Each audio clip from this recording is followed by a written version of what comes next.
We actually are not quite sure what is happening. There was supposed to have been some collation in some of the local governments in Oredo and Ikpobaoha. All of a sudden, some people came in, threw tear gas, and kind of drove everybody that was there outside the office. They've now insisted that all of those collations should come into the INEC headquarters. The problem was our agents then started telling us that they were not being allowed into INEC headquarters. So my deputy and I came in here to find out why they are not allowing our agents into collation centers. There are too many funny things going on all of a sudden, and there seems to be INEC complicity, police complicity, working together. And this cannot be right for democracy in this country. You know, they're trying to subvert the will of the people of Edo State, and it will not happen. By God's grace, it cannot happen. Edo State people will stand and fight for their rights. All of a sudden, you see all these funny results coming out of Edo North. It doesn't make sense. How do you have the full number of accredited voters or people who took PVCs when you know averagely it's 25% to 28% for a good election of people that turn up for the election out of those that are truly accredited? How? All of a sudden they're having 90%, 100%, and everybody sees this clearly. But we want to subvert democracy in this country by all means. And I don't know why we do this thing to ourselves in this country. The desperation for power by those who have nothing to offer the people of this country is just incredible. So what's your plea now, sir? No, I don't have a plea. The people of Edo State who have exercised their right to vote and have exercised it in the direction they want for the candidate that they want will stand up and fight for their rights. It's not about me. It's about us. Asue Ighodalo, the PDP candidate in the Edo governorship election, complaining about the blatant violation of the electoral law by INEC.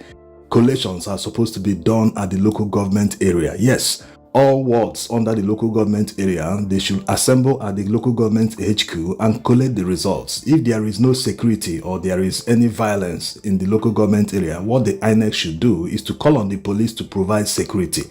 Moving the collation to the state INEC headquarters will subject the results to manipulation. Is it not the same INEC headquarters where Akpabio, Sanwo-Olu, Dapo Abiodun and other PDP governors are present? Why were they even allowed into the INEC state headquarters since they are not from Edo State? They are not part of the electoral process in Edo State. They shouldn't be allowed there.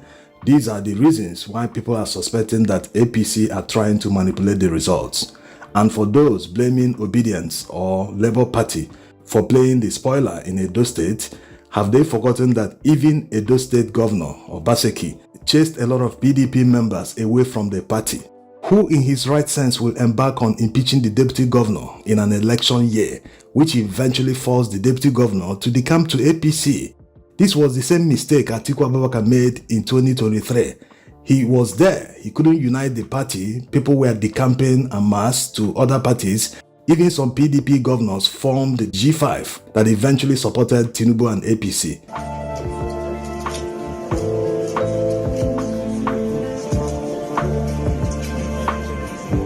At the end of the day, Atiku and PDP members started blaming Obedience and P2B for dividing the votes when they couldn't put their house in order. This same thing is happening in Edo State today. Obaseki couldn't unite PDP. People were decamping en masse from PDP to APC and other parties. So despite the fact that the rigging by APC is glaringly audacious and blatant, people should understand that they are still receiving genuine votes from people. Imagine all the chieftains from PDP that decamped to APC. They all have followers. These are the people voting for them. They can't differentiate between Tinubu or the APC headquarters who have impoverished Nigerians. They can't differentiate between them and the local candidate who is Mondo Babelo. They can't seem to realize that voting for an APC candidate at the state level means they have voted for an APC candidate at the federal level, because the governor will eventually work for his party in a presidential or senatorial or other federal elections.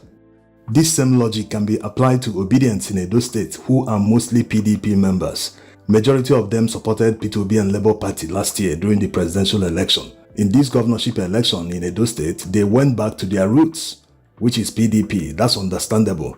But if they truly want someone like P2B to be the president of this country, why not support his candidate? Because you start at the local level. Remember what happened during the campaigns in the 2023 presidential election? Godwin Obaseki denied Labour Party the use of a stadium to campaign just because of party differences. Obaseki is somehow receiving the same treatment today from APC. Look at the way they abandoned and even chased him away from the INEC state headquarters.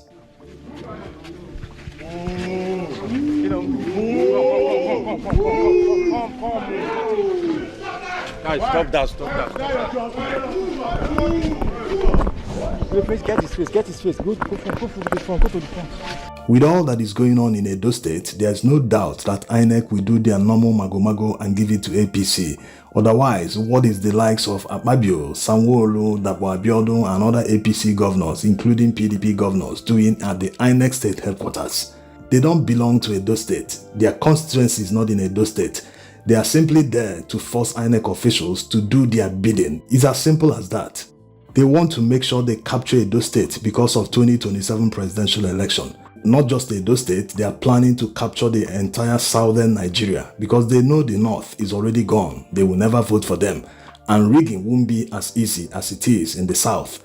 In the south, people will just walk away. They won't even fight back, like the way they moved collations from local government areas to the state headquarters. People didn't resist. They just moved them.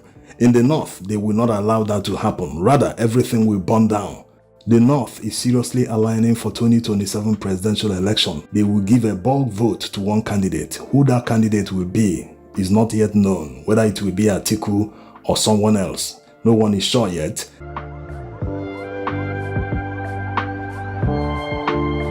So this is their ultimate plan. The fact that Labour Party didn't win the election in Edo State, of course it would have helped in 2027 presidential election, but remember that even before the presidential election of last year, Labour Party didn't have a serving governor anywhere in Nigeria. They still ended up winning 11 states across Nigeria, plus FCT. Also, there is the fear that the rigging in 2027 presidential election will be much worse than what happened in 2023. That's why they want to install their men in different states that will execute the rigging. And for those who keep saying that they give up on Nigeria because of those who sold their votes for 10,000 naira to vote for APC, you simply can't give up. The fact that you have the opportunity or the wherewithal to travel or emigrate to another country, not everyone can do that in Nigeria. There is massive poverty and people don't understand that they shouldn't be pandering or supporting their oppressors. They don't really understand it. When that money is just flashed in their faces, they kind of lose all reasoning and just collect that money and do what they are told.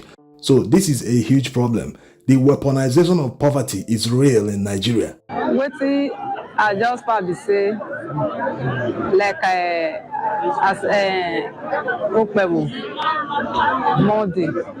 So I want that we will win this vote so that our place will be live. So we will maintain our place for us.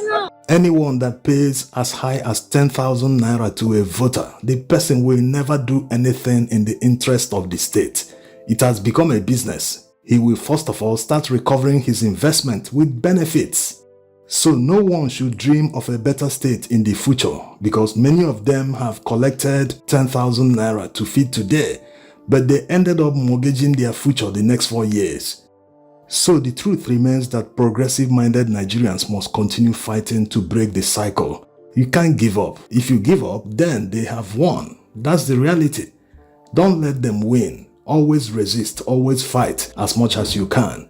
Where you know that it has become a threat to your life, then you run to fight for another day. That's a reasonable thing to do.